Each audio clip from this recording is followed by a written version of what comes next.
Hello friends, आज के इस सी वीडियो ट्यूटोरियल में हम लोग सीखेंगे किसी नंबर का इनपुट लेके उसके रिवर्स को निकालना, प्रिंट करना सी लैंग्वेज के अंदर यूजिंग व्हाइल लूपिंग स्टेटमेंट। इसको हम लोग ड्राई रन करके भी देखेंगे यहीं पे। तो आइए बिना समय गवाए हम लोग चलते हैं डेव सी प्लस प्लस के स्क्रीन पे। मुझे करना क्या है, सबसे पहले तो मैं एक वेरिएबल ले लेता हूं नम। अभी मैं एक दो वेरिएबल जैसे जरूरत पड़ेगा ना मैं यहां पे डिक्लेयर करूंगा, ठीक है। अभी मैं सबसे पहले मैसेज दे देता हूं कि इंटर एनी इंटीजर और स्कैनफ का यूज करके %d कॉमा एम्परसेंड नम। चलो नम में एक वैल्यू जो भी इनपुट कर सकता है यूजर। तो मैं ये रखता हूं कि चलो नम में यूजर ने डाल दिया 234 ऐसा कुछ 234, ठीक है। नम में 234 इसी को हम लोगों को इसका रिवर्स निकालना है। अब देखो रिवर्स निकालने के लिए आपको लिखना होगा while num is not equal to 0। क्यों भाई, यही क्यों लिखना होगा? हम लोग अभी इसको डिबग करते हैं। या आप लिख सकते हो while num is greater than 0। तो जब तक नम का वैल्यू 0 से ज्यादा है, मतलब नम में कोई ना कोई डिजिट अवेलेबल है, तब तक लूप चलाते रहो। मतलब लूप से कब आओ बाहर? जब नम 0 हो जाए। इसका कहने का मतलब है कि लूप से बाहर कब आओ? Come out from the loop then num equals, जब num क्या हो जाए? 0 हो जाए, ठीक है। तो 0 होने का क्या मतलब है कि num में अब कोई डिजिट नहीं बचा है, ठीक है। अब चलो एक वेरिएबल में ले लेता हूं d, किस लिए? डिजिट को रखने के लिए। और डिजिट को उठाने के लिए मैंने प्रीवियस वीडियो में बताया है कि आप ऐसे num% 10 का इस्तेमाल कर लो। आपका ये काहे का यूज होगा? To pick the digit. अभी हम लोग इसको जब रन कराएंगे ना, ड्राई रन जब कराएंगे ना, देखो ये पता चल जाएगा कि क्या हो रहा है। और अब देखो यहाँ पे रिवर्स निकालने के लिए आपको रिवर्स निकालना भी तो है ना। चलो एक मैं आरडीबी नाम का एक वेरिएबल ले लेता हूं जिसमें मैंने 0 लिया। अब क्वेश्चन ये भी उठता है कि इसमें 0 क्यों लेना है, ये भी पता चलेगा। और फॉर्मूला होता है रेव में रखो, तो रेव में जो है गुना 10 प्लस डी का वैल्यू, गुना 10, ठीक है, प्लस डी का वैल्यू। और नम इक्वल्स नम बाई 10 कर दो। ये नम बाई 10 करने से क्या होता है ना, डिजिट रिमूव हो जाता है। तो रिमूव द डिजिट। अब चलो हम लोग एक्सपेक्ट करते हैं कि नम में क्या हम लोगों ने डाला है? 234। चलो ठीक है, हम लोग सपोज कि हम लोगों ने नम में 234 डाला, ओके। तो देखो सबसे पहले चेक हुआ कि क्या 234 इज नॉट इक्वल टू 0, यही चेक हुआ। तो ये तो सही बात है, नहीं है। तो लूप के बॉडी के अंदर आया। अब जब लूप के बॉडी के अंदर आया तो पहला लाइन क्या एग्जीक्यूट हुआ कि डी में रखो num% 10 का वैल्यू। तो चलो डी में रखा गया नम जो कि 234 है। ऐसा करता हूं, मैं लिख ही देता हूं num% 10 का वैल्यू। और नम का वैल्यू क्या है भाई? तो 234 है %10। अब देखो जब आप 234 में 234 में 10 से भाग लगाओगे, डिवीजन ऑपरेशन परफॉर्म करोगे, तो 23 मरतबा ये लगेगा, 23 टाइम्स लगेगा, 230 आएगा, 4 बन जाएगा रिमाइंडर। तो ये 4 आ गया। ये 4 क्यों आया? ये 4 एक्चुअली क्या है? रिमाइंडर है। आप कहीं कहीं पे देखोगे ना कि डी के जगह पर rem नाम का वेरिएबल भी लिए हुए रहता है, तो कोई दिक्कत नहीं उससे। अब ध्यान देना, रेव का वैल्यू 0 है। चलो यहां पे मैं इनिशियलाइजेशन के जगह पे मैं रेव का वैल्यू 0 लिख देता हूं। अब देखो क्या स्टेटमेंट एग्जीक्यूट हो रहा है कि रेव में असाइन करो जो करंट वैल्यू है रेव का, उसमें 10 से मल्टीप्लाई करके डी को जोड़ दो। तो रेव में चलो असाइन करते हैं, रेव का करंट वैल्यू जो भी है उसमें मल्टीप्लाई करना है 10 से और डी को जोड़ देना है, डी का जो वैल्यू है। अभी रेव का करंट वैल्यू क्या है? तो 0 है ना। देखो यहां 0 है, इस समय तो रेव का करंट वैल्यू 0 है। तो यहां क्या असाइन हुआ? यहां असाइन हुआ 0 इंटू 10 प्लस डी का वैल्यू। डी का वैल्यू क्या है भाई? तो 4 है। अब 0 इंटू 10 0 हो जाएगा और प्लस 4 क्या हो जाएगा? 4 हो जाएगा।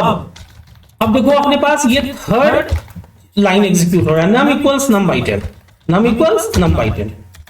अब ध्यान देना, नम में क्या असाइन हो रहा है? नम बाई 10। नम है 234 बाई 10।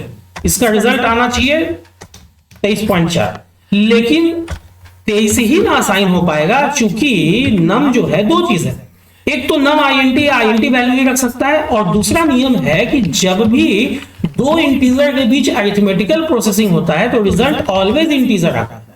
तो देखो ये रिमूव हो गया ना 4, देखो ध्यान दो, ये 234 में 4 पिक हुआ और जो डिजिट राइट हैंड साइड से पिक हुआ वही यहां से रिमूव हो गया। यही चीज मैंने यहां लिखा है। इस लाइन से क्या होता है, ये लाइन इस्तेमाल किया जाता है to pick the digit from right side, है ना, और ये to remove the digit from right side. ये चीज, ये लॉजिक याद रहना चाहिए। अब जब अगले बार आया लूप के बॉडी, मतलब अगले बार फिर ये जब ये भेजा यहां, तो अब इस बार चेक हुआ कि क्या नम का करंट वैल्यू जो कि 23 है क्या नहीं बराबर है 0 के। तो हाँ जी, ये भी तो सही ही है।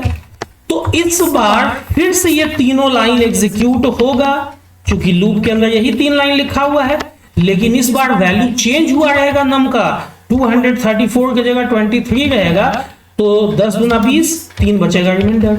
इस बार रेव का वैल्यू 0 नहीं है, इस बार रेव का वैल्यू देखो ना क्या है, 4 है।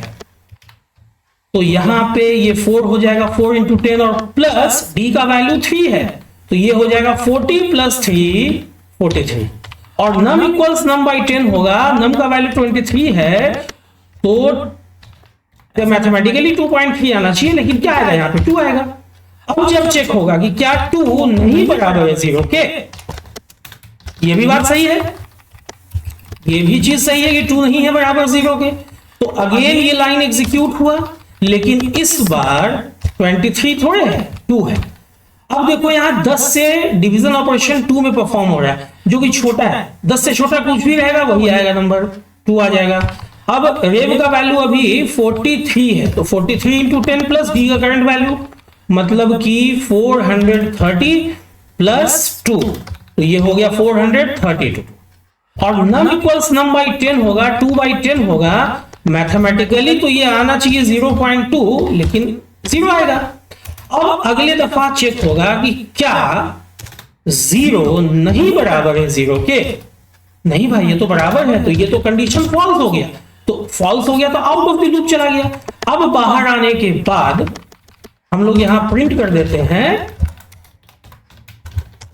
Reverse is %d, comma, reverse कहां निकल के आया है, तो REB में आया है ना। अब चलो हम लोग इसको एक बार एग्जीक्यूट करा के चेक कर लेते हैं।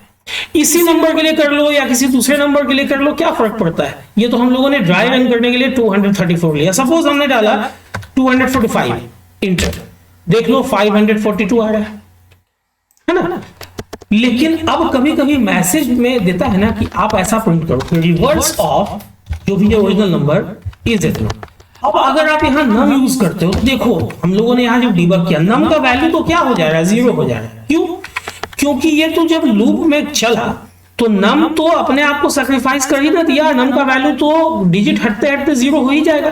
तो आप यहां अगर नम को यूज कर लेते हो तो एक्चुअली ये मिस्टेक है। ये इसको मैसेज देना चाहिए, अगर सपोज हम डालते हैं सपोज 576, तो मैसेज आना चाहिए कि रिवर्स ऑफ 576 इज 675, लेकिन देखो आ रहा है मैसेज रिवर्स ऑफ 0 इज इतना। क्या उपाय है? ऐसा भी तो आउटपुट देने के लिए कह सकता है। तो एक एक्स्ट्रा वेरिएबल आप ले लो, चलो x नाम का मैं वेरिएबल ले लेता हूं। कुछ लोग गलती क्या करते हैं ना, यही इनिशियलाइज कर लेते हैं इसको नम के वैल्यू से। भाई यहां इनिशियलाइज नहीं करना है, क्योंकि यहां तो नम में खुद कुछ नहीं है, यहां से नहीं। जब नम में इनपुट आ जाए तो x में नम का वैल्यू रख लो, मतलब आप क्या कर रहे हैं, you are making a copy of the value of कौन सा वेरिएबल, नम, है ना। ये लाइन बहुत इंपॉर्टेंट है अगर आपको ऐसा मैसेज प्रिंट करना है तो नम इससे पहले कि लूप में जाए और 0 हो जाए, अपने वैल्यू का कॉपी इसने x में रख दिया, ठीक है। अब यहां पे नम नहीं यूज करते हैं, x यूज कर लेते हैं। अब देखो एग्जीक्यूट करा के इसको, वहां पे नम नहीं यूज करना क्योंकि नम तो 0 हो जाएगा, इसीलिए तो x लिया हम लोगों ने। अब सपोज हम लोग डालते हैं 1234, देखो तो इतना अच्छा है, आउटपुट आ गया, ठीक है, आ रहा ना। तो उम्मीद करता हूं कि अब आप लोग भी सी में खुद से इस ढंग से कोड लिख सकोगे, रिवर्स को कैलकुलेट करके प्रिंट करने का यूजिंग व्हाइल लूप। ठीक है, तो उम्मीद करता हूं ये वीडियो आप लोगों को पसंद आई होगी। अगर वीडियो पसंद आई हो तो वीडियो को लाइक और शेयर करना ना भूलें। अगर चैनल को आप लोगों ने अभी तक सब्सक्राइब नहीं किया है तो चैनल को सब्सक्राइब कर दे, बेल बटन को भी हिट कर दे, ताकि जो भी वीडियो मैं अपलोड करूं उसका नोटिफिकेशन आप लोगों तक सबसे पहले पहुंचे और वीडियो मिस ना हो। पर डे सुबह 10 बजे और रात के 8 बजे एक एक वीडियो सी के ऊपर आता है, तो चैनल को सब्सक्राइब कर लें और बेल बटन को हिट कर लें। वीडियो के अंत तक बने रहने के लिए आप लोगों का बहुत बहुत धन्यवाद, शुक्रिया, थैंक्स अ लॉट।